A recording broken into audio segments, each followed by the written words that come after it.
第5集，又是第5集啊！我的心脏！各位好，各位好，各位好，各位好，各位好，我又回来了啊！我是秋秋，咱们今天要看的是《咒术回战》的第5集。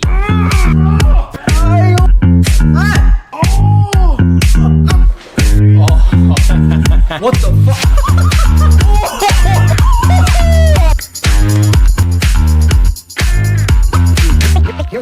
上一集真的是太精彩了，前4集看下来，整体的感觉就是一集比一集精彩，而且是那种没有一句废话的精彩，真的是没有一句废话，剧情非常的直给，节奏非常的快。既然动画本身都没有废话了，那我就更不要说什么废话了，咱们直接开始这一集吧。这口好牙呀，虎杖应该是暂时换不回来了。怎么了？哦，他感受到了。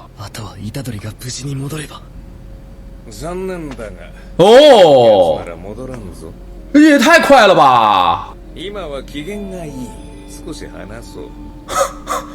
我能明白为什么你现在心情好，就是因为虎杖被你压制住了。哎，这是新做的校服，他这么讨厌这个款式吗？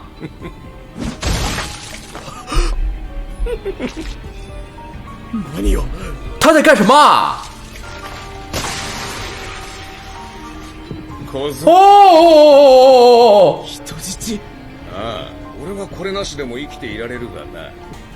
我的天啊！好坏啊！再吃一根，这算盘打的。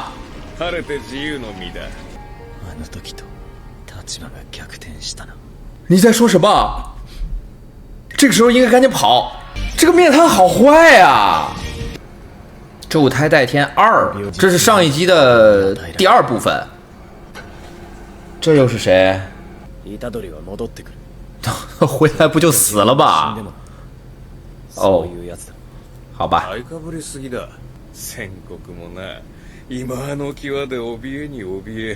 这是实话，没有撒谎。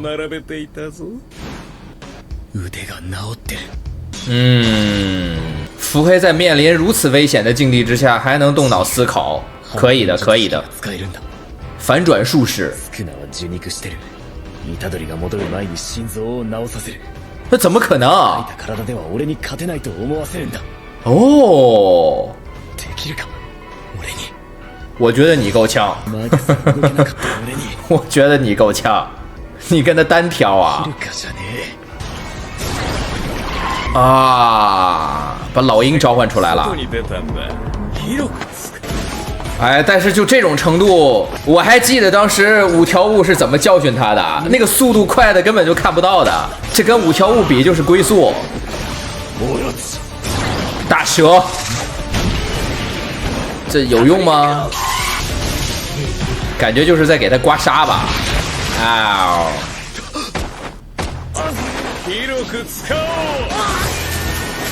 要到处转转。我的天啊！这伏黑好像刚大伤初愈，刚从病床上起来，现在又得回病床了。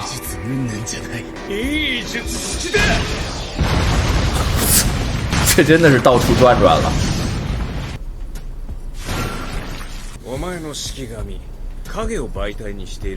哦，被知道了又怎么样呢？是啊。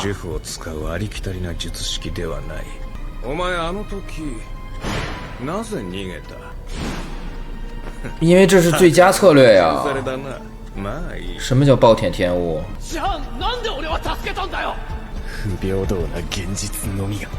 唯一平等享有的是不平等的现实。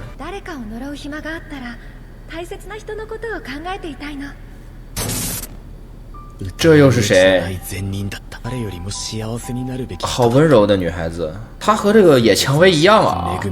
背景故事里都有一个女人。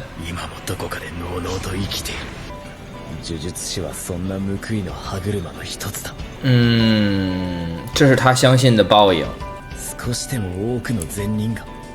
这是他的使命感，这是伏黑他的使命感，所以我有我自己的正义，我会不平等的拯救他人。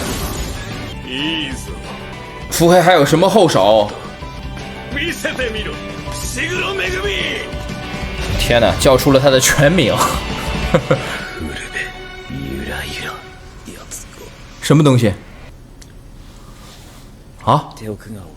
お前を助けた理由に論理的な思考を持ち合わせていない。危険だとしてもお前のような善人が死ぬのを見たくなかった。他在跟虎杖说话。迷いはしたが。是不是虎杖回来了？俺はヒーローじゃない。一度だって後悔したことはない。虎杖真的回来了，那他的心脏怎么办？そっか。悪い。そろそろだわ。心配いらねえか。No。長生きしろよ。No。第5集，又是第5集。我操！为什么又是第5集？这真的是个好动画呀！完结撒花，完结撒花，这真的是个很好的动画，我喜欢这个动画。我们一会儿做一个总结好吗？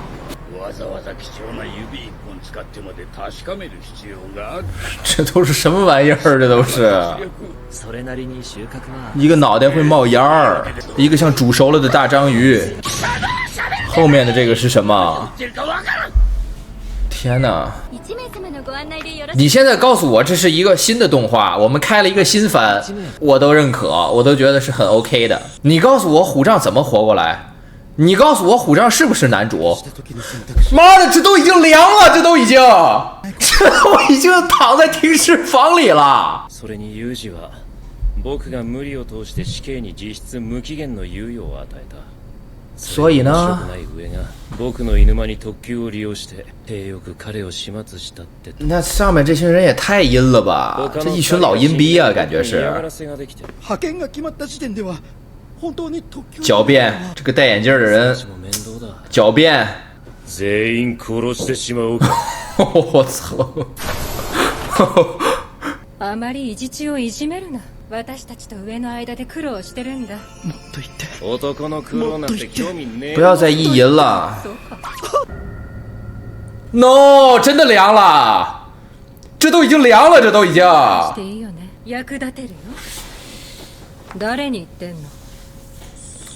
这个和巨人不一样。Allen 那个是被吃掉了，当然了，你当时看的时候也觉得他死了，但是。这个是真的凉了，这个你告诉我怎么活过来？不要再故作坚强了，你很伤心的。听你说这种话就听得出来啊。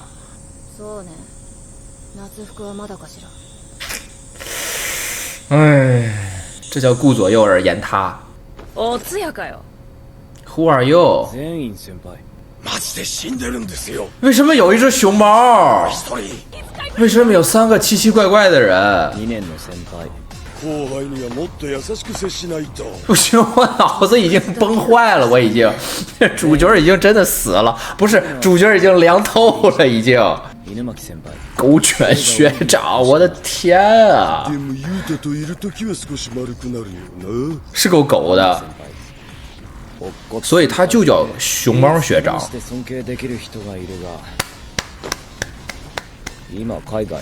牛。他是个人还是个真的是个熊猫啊？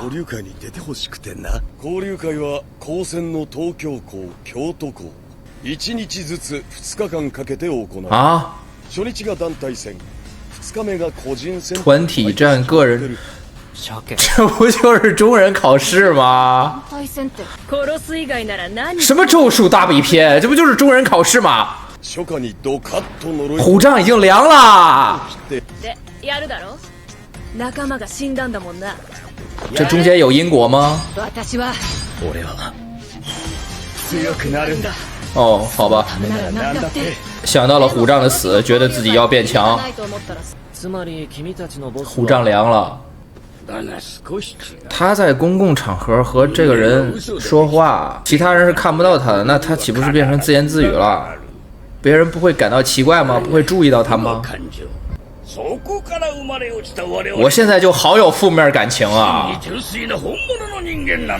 男主已经凉了，到底是怎么回事？戦争の前に2つ条件を満たせば勝てるよ。好，你说来听听。一つ目は呪術師最強と言われる男五条悟を戦闘不能にすること。他是第一条。両面宿儺虎杖裕二。虎杖是第二条，虎杖已经凉了，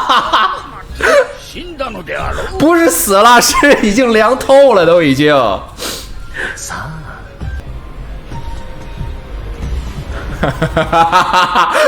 不要结束，不要结束。这是真正的两面宿傩。啊！我的心脏！好过分！第5集，好过分！又是第5集，这还让我说什么？我还有什么可说的？没有啊，开个玩笑。这一集其实可以说的东西还是非常非常的多的。抛开这个虎杖死这个事情啊，这一集的信息量其实是非常非常大的，有好多的伏笔。你比方说，虎杖为什么突然就压制不住这个面瘫了？伏黑他的背景故事当中出现的那个女孩子，应该是他的女朋友吧，还是什么？这怎么回事啊？五条悟老师和高层之间互相的这个不对付啊、猜忌啊，包括这些矛盾啊，又是怎么回事？最后出现的那个穿着古代衣服的那个人，带着3个妖怪去咖啡厅里喝咖啡，他们在商讨着颠覆什么人类世界的那个又是一个什么样的 boss， 又是什么样的一个情况，等等等等，这些好多其实都值得分析，但是所有刚才提到的都不是这一集当中的重点。这一集当中的重点其实就是伏黑和虎杖这2个主角之间，他们2个人究竟是一个什么样的人，他们2个人在这一集当中展现出了自己做人的底色。伏黑在这一集当中的情况就是独自一人，他要单挑这个面瘫，他其实是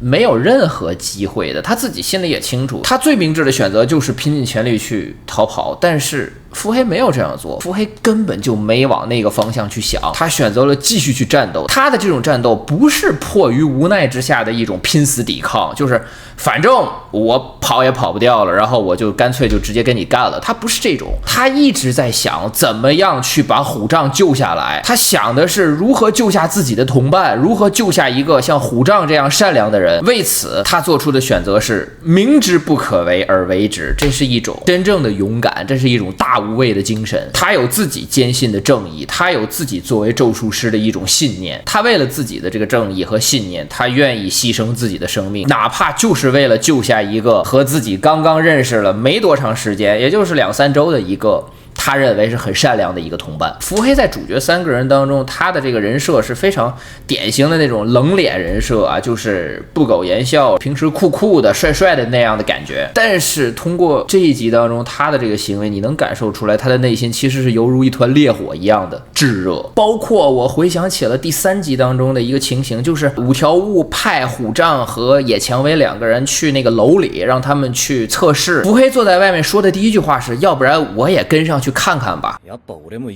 他其实内心是非常装着自己的同伴的，我觉得他真的好有同理心啊，他确实是关心自己的同伴，是关心自己周围的人的。说完伏黑，那接下来就得说说虎杖了。虎杖就更是如此了，虎杖他是明知道自己换回来之后没有心脏会立刻死掉，但是他依然选择了要换回来，他没有苟且偷生。上一集当中，当虎杖面对那个特级咒灵的时候，你看虎杖展现出来的那种怕死的情绪，他的后悔，他的自责，他的怨恨，全部都体现出来了。他就是一个普通的高中生，他就是一个普通人，在面临死亡的时候，面临那样的危机的时候，他也会害怕，他也会恐惧。但是当他真的换回来就死的时候，我觉得虎杖是没有犹豫的，因为他的眼前看到的是遍体鳞伤、伤痕累累的伏黑，这是他的同伴。你试想一下，这个故事的旅程是如何开始的？虎杖第1集就是因为救人，就是为了救伏黑，才吃掉了那根诅咒的手指。到第5集，他依然是为了救伏黑，他依然是为了救别人，他选择了牺牲自己啊！虎杖是真